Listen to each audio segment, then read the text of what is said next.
कोशिश भी न करें, ये तो गलत बात है। नमस्कार प्रिय विद्यार्थियों, आप सभी का प्रतिभा क्लासेस बीकानेर के अंदर दिल खोल करके स्वागत है। आज हम जो अपना अध्याय नंबर 2 चल रहा था भारत में राष्ट्रवाद, इसका लेक्चर नंबर 2 स्टार्ट करने वाले हैं। तो आइए स्टार्ट करते हैं लेक्चर नंबर 2 भारत में राष्ट्रवाद। चोरा चोरी घटना के बाद गांधी जी के द्वारा असहयोग आंदोलन वापस ले लिया जाता है।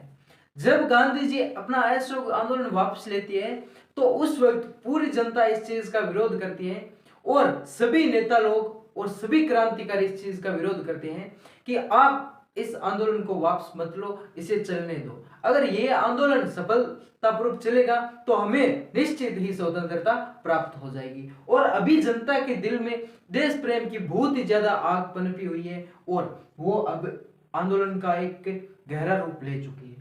तो आप इस आंदोलन को रुकने मत दो। परंतु गांधी जी कहते हैं कि इस आंदोलन के अंदर हिंसा हो गई है और मेरा उद्देश्य है कि मैं हिंसा नहीं अहिंसा के माध्यम से इस आंदोलन को चलाऊंगा। परंतु अब क्या है, इस आंदोलन को मेरे द्वारा रद्द कराया जाए। अब ये आंदोलन गांधी जी के द्वारा वापस ले लिया जाता है और वापस लेते ही सभी लोग अपने अपने काम लग जाते हैं। जैसे वकील थे वो पुनः अदालतों में चले गए, स्टूडेंट पुनः विद्यालयों के अंदर चले जाते हैं, जो धंधे वाले थे वो पुनः अपना धंधा चालू कर देते हैं और जो क्रांतिकारी थे वो पुनः अपने अलग हो जाती हैं और जो राजनीति के अंदर थे वो पुनः अपने राजनीति के अंदर चले जाते हैं। तो एक अभी जो लोग थे राजनीति के अंदर जाने वाले, उन्हीं में से स्वराज पार्टी की स्थापना की जाती है 1923 के अंदर। चित्तरंजन दास व मोतीलाल नेहरू के द्वारा स्वराज पार्टी की स्थापना की जाती है। किस उद्देश्य से की जाती है? राजनीति के अंदर पुनः जाने के लिए। यानी कि अगर हमारे पास एक ऐसी पार्टी होगी जिस प्रकार वर्तमान के अंदर भारत में कांग्रेस बीजेपी चलती है, उसी प्रकार उन्होंने एक पार्टी बनाई और पुनः राजनीति के अंदर चले गए। ठीक है, तो ये पार्टी बनी स्वराज पार्टी 1923 के अंदर और इसकी स्थापना चित्तरंजन दास और मोतीलाल नेहरू के द्वारा की जाती है। ये तो होगी राजनीतिक लोगों की बात। अब वो लोग जो क्रांतिकारी थे, क्रांतिकारी आपको पता है कि जब 1907 के अंदर कांग्रेस का विभाजन होता है तो दो दलों के अंदर बढ़ जाती है कांग्रेस।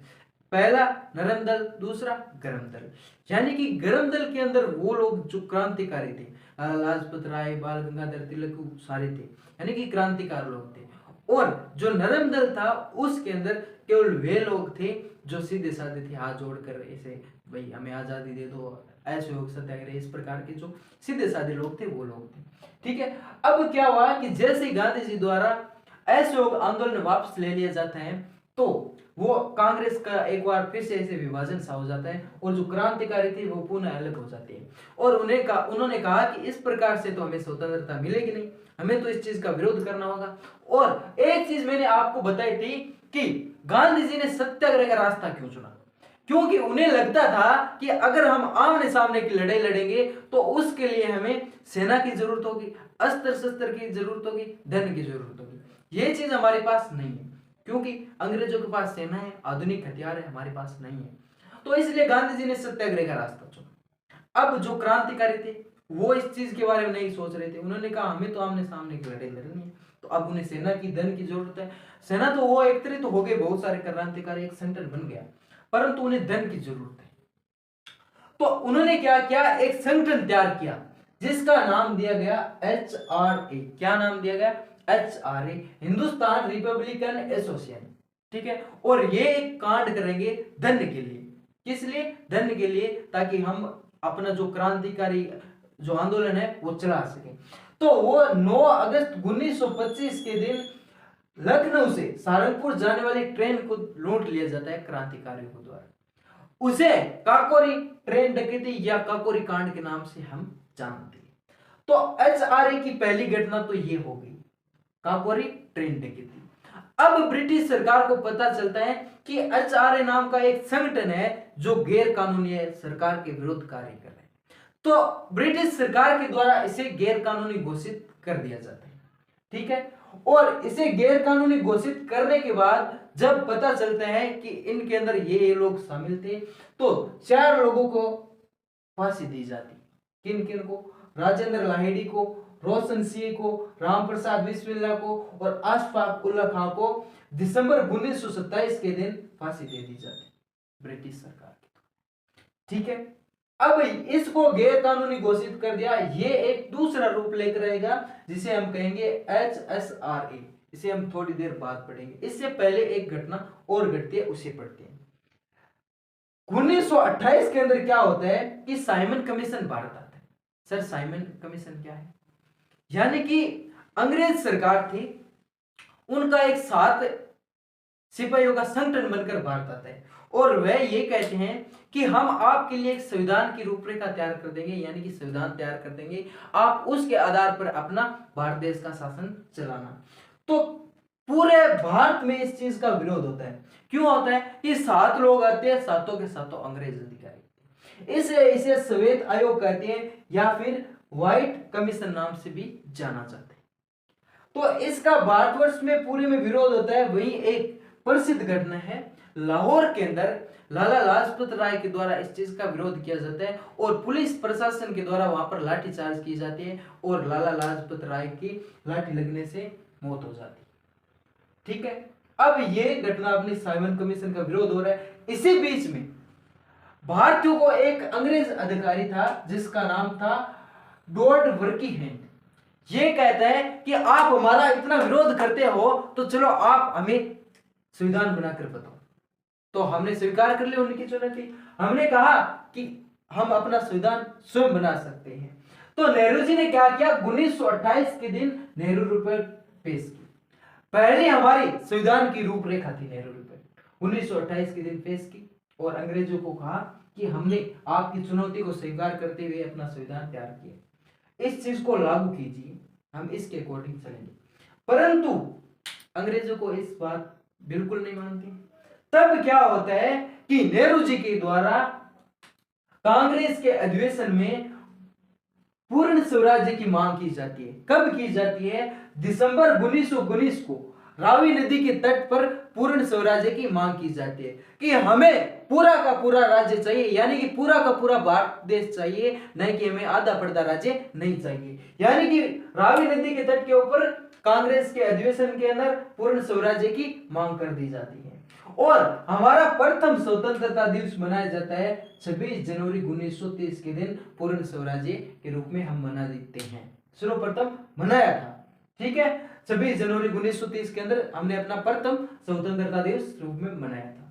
ठीक है, अब यहां तक हो गई बात। अब आगे हमने जो HRA की स्थापना की थी उसको तो गैर कानूनी घोषित कर दिया गया था, परंतु अब HRA एक अपना थोड़ा सा रूप बदल कर आता है। उसे हम क्या कहेंगे? HSRA। क्या नाम देंगे? HSRA, यानी कि हिंदुस्तान सोशलिस्ट रिपब्लिक एसोसिएशन। ठीक है, संस्थापक वही थे, सारे क्रांतिकारी इसमें शामिल थे, चंद्रशेखर, भगत सिंह, ये सब इसके अंदर शामिल थे। इन्होंने इसकी स्थापना की और ये 2-3 कांड करते हैं। क्या कांड करते हैं? नंबर 1 तो जो यहां पर साइमन कमीशन के विरोध के अंदर लाला लाजपत राय की मृत्यु हो जाती है, उसका बदला लेने के लिए एक षड्यंत्र रचा जाता है। इसके द्वारा इस HSRA के द्वारा एक षड्यंत्र रचा जाता है जिसे हम लाहौर षड्यंत्र केस के नाम से जानते हैं। ये कब हुआ? दिसंबर 1928 के दिन। क्या हुआ सर इसके अंदर? इसके अंदर उस समय का जो पुलिस अधिकारी था जिसका नाम था सैंडर्स, इस HRA के सदस्यों के द्वारा उनको गोली मारकर हत्या कर दी जाती है। ठीक है, और यही लाहौर षड्यंत्र केस के नाम से जाना जाता है। अब ये घटना घटती है, इसके बाद एक घटना और घटती है। दिल्ली की विधानसभा के अंदर भगत सिंह और बटुकेश्वर दत्त के द्वारा बम फेंका जाता है और बम फेंककर वहीं पर वो इंकलाब जिंदाबाद के नारे लगाने लग जाती है और वो उनके साथ एक पर्ची फेंकते हैं और लिखा उसके अंदर कि हमारा उद्देश्य किसी की जान लेना नहीं है, हमारा उद्देश्य केवल बहरों को सुनाना है ताकि आपको जो हमारी मांगी है वो सुनाई दे सके।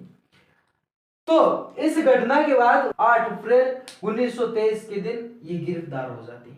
और ये घटना कब की है? 8 अप्रैल 1923 के दिन दिल्ली की विधानसभा के अंदर बम फेंका जाता है कि उनको गिरफ्तार करने के बाद 23 मार्च 1931 के दिन भगत सिंह, राजगुरु और सुखदेव तीनों को फांसी दे दी जाती है। तो उनका मानना था कि हम अगर गिरफ्तार होंगे तो हमें फांसी नहीं होगी। क्यों नहीं होगी? कि हम तो छोटा सा कांड के किसी की जान थोड़ी लिए। परंतु उनको इस केस के ऊपर, लाहौर केस था कि आपने एक पुलिस अधिकारी की हत्या की है, इस केस के अंदर आपको फांसी की सजा दी जाती है। अब इनको फांसी देने के बाद एक बार जो क्रांतिकारी घटनाक्रम था वो थोड़ा सा धीरे पड़ता है, और अब अपना गांधी जी पुनः रूप लेंगे और अपना कमंडल घुमाएंगे। अब हम पढ़ेंगे गांधी जी की। अब पूरे भारत के अंदर लोगों के अंदर स्वतंत्रता के प्रति आग पनप रखी थी। उसी के मध्य अंग्रेज सरकार इसलिए राजी हो रखी थी कि हम आपको डोमेनियन स्टेट दे देंगे। डोमेनियन स्टेट का मतलब यह है कि आपका भी अधिकार रहेगा और हमारा भी अधिकार रहेगा, यानी कि दोनों की मिलीजुली सरकार से शासन चलेगा। परंतु आपको पता है कि रावी नदी के तट पर जवाहरलाल नेहरू पूर्ण स्वराज्य की मांग कर देते कि हमें पूरा का पूरा भारत चाहिए, न कि डोमेनियन स्टेट चाहिए, यानी कि पूर्ण स्वराज्य की मांग करते थे रावी नदी के तट के ऊपर जवाहरलाल नेहरू जी।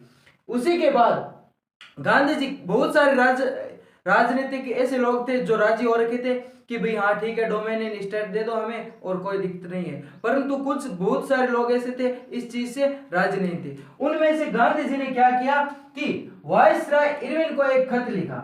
वायसराय इरविन को एक खत लिखा और खत के अंदर 11 मांगे रखी कि आप अगर इन मांगों को मान लोगे तो हम राजी हो जाएंगे और आप इस तरह से अपना शासन चलाए रखना। परंतु इन 11 मांगों को माना नहीं जाता अंग्रेजों के द्वारा, इन पर बिल्कुल ध्यान नहीं देते। और इन मांगों में सबसे महत्वपूर्ण मांग थी जो नमक के ऊपर कर लगाया जाता था उसके ऊपर, तो यह बात नहीं मानी जाती है गांधी जी की। तो गांधी जी क्या करते हैं, 12 मार्च को साबरमती आश्रम से 6 अप्रैल 1930 दांडी जो गुजरात के अंदर पड़ता है वहां तक पैदल चलकर अपने हाथों से नमक बनाकर, जो इस कानून नमक कर था उसका विरोध करते हैं। ठीक है, और ये 6 अप्रैल तक वहां पहुंच जाते हैं और 6 अप्रैल के दिन ही वो क्या करते हैं, सविनय अवज्ञा आंदोलन स्टार्ट कर देते हैं। तो अगर आपसे पूछा जाए कि नमक यात्रा या दांडी मार्च कब निकला, तो आप बताओगे कि 12 मार्च को साबरमती आश्रम से लेकर 6 अप्रैल 1930 दांडी तक, इस समय तक ये नमक यात्रा चली थी। ठीक है, यानी कि ये 24 दिन चली और 240 किलोमीटर चली थी। इतने दूर पैदल गांधी जी ने जाकर अपने हाथों से नमक बनाकर इस कर का विरोध किया और सविनय अवज्ञा आंदोलन को स्टार्ट किया। अब एक चीज समझो, सविनय अवज्ञा आंदोलन का मतलब क्या है, यानी कि सविनय ऐसे हाथ जोड़कर माफी मांगना कि हम इस चीज का विरोध करते हैं, यानी कि अवज्ञा करना, प्रेम से अवज्ञा नहीं, नहीं बस ठीक है। इस प्रकार ये आंदोलन स्टार्ट होता है। ठीक है, तो गांधी जी के द्वारा 6 अप्रैल 1930 को सविनय अवज्ञा आंदोलन स्टार्ट कर दिया जाता है। उसी बीच क्या होते हैं कि गोलमेज सम्मेलन होती है ब्रिटिश सरकार के द्वारा। कब कब होते हैं, 1930, 31, 32, 3 साल लगातार तक ये सम्मेलन होते हैं। इस सम्मेलन के अंदर क्या था कि भारतीयों को किसी न किसी प्रकार से राजी करना था कि अगर भारतीय लोग किसी प्रकार से राजी हो जाएंगे तो अपना भी शासन बना रहेगा और ये भी स्वतंत्रता से इसे विरोध नहीं करेंगे और इस प्रकार से अपना काम चलता रहेगा। तो गोलमेज सम्मेलन का मतलब क्या होता है, पहले तो ये समझो। इस प्रकार गोल गोल मेजों के बाहर ऐसे मेज लगाकर बैठना, इसे क्या कहते हैं, गोलमेज सम्मेलन कहते हैं। 1930 के अंदर जो सम्मेलन हुआ उसके अंदर कांग्रेस ने भाग नहीं लिया और 1931 के अंदर जो सम्मेलन हुआ इसमें कांग्रेस ने भाग लिया। कांग्रेस ने भाग किसके कहने पे लिया, जो इरविन था वायसराय और गांधी जी के बीच में एक समझौता होता है जिसे हम कहते हैं गांधी इरविन समझौता। क्या कहते हैं, गांधी इरविन समझौता। ये कब होता है, 5 मार्च 1931 को होता है। कब होता है, 5 मार्च 1931 को होता है। इस समझौते के ऊपर गांधी जी हस्ताक्षर करते हैं और इस सम्मेलन में आने के लिए राजी हो जाते हैं। क्यों राजी होते हैं, क्योंकि इसके अंदर गांधी जी को यह कहा जाता है कि जो भाई आपके जितने भी राजनीतिक लोगों को हमने जेल में डाला है उन सबको रिहा कर दिया जाएगा। इसलिए गांधी जी राजी हो जाते हैं और इसके अंदर चले जाते हैं। परंतु इसके अंदर कांग्रेस ने पुनः भाग नहीं लिया। तो देखो, कांग्रेस ने सिर्फ एक के अंदर भाग लिया, गांधी जी ने केवल एक इस सम्मेलन में भाग लिया। परंतु इस तीनों के अंदर किसने भाग लिया, इस तीनों के अंदर जो बाबा साहब डॉक्टर भीमराव अम्बेडकर थे, उन्होंने इन तीनों सम्मेलन के अंदर भाग लिया और उनका एक उद्देश्य था कि जो बहुजन समाज पार्टी है, जो दलित है, उनके लिए पृथक निर्वाचन की व्यवस्था की जाए, इसलिए वो इस सम्मेलन में शामिल हुए थे। और जो ब्रिटिश सरकार थी वो राजी भी हो चुकी थी कि आपको जो पृथक निर्वाचन है वो दे दिया जाएगा, ठीक है।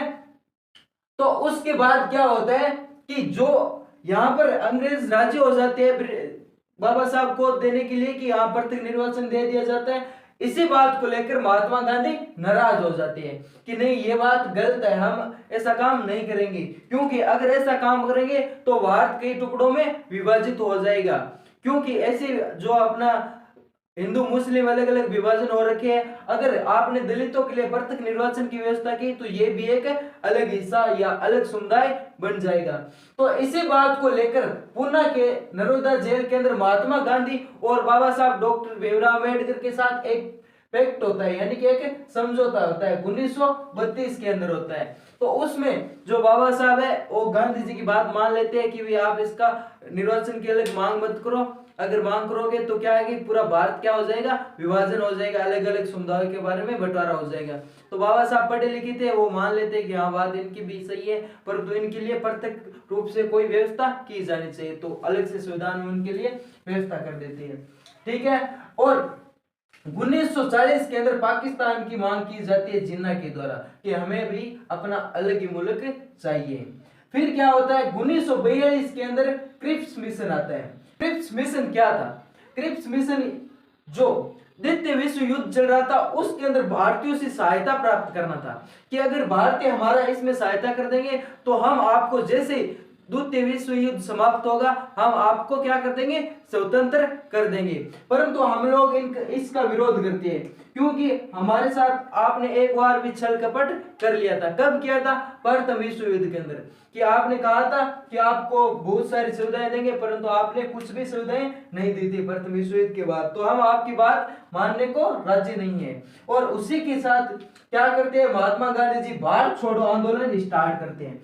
कब करते हैं? 9 अगस्त 1942 को गांधी जी के द्वारा आह्वान किया जाता है कि हम भारत छोड़ो आंदोलन आज से शुरू करते हैं और भारतीयों को यह कह दिया जाता है ये आखिरी समय है, या तो कुछ कर लो या फिर मर जाओ, यानी कि करो या मरो का नारा दे दिया जाता है। और उसी दिन महात्मा गांधी को गिरफ्तार कर लिया जाता है और बहुत सारे अंग्रेजों द्वारा जीरो ऑपरेशन चलाया जाता है और बहुत सारे लोगों को गिरफ्तार कर लिया जाता है।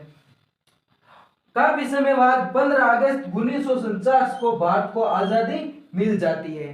कब मिलती है? 15 अगस्त 1949 को। इस दिन हम क्या मनाते हैं? स्वतंत्रता दिवस के रूप में मनाते हैं, ठीक है।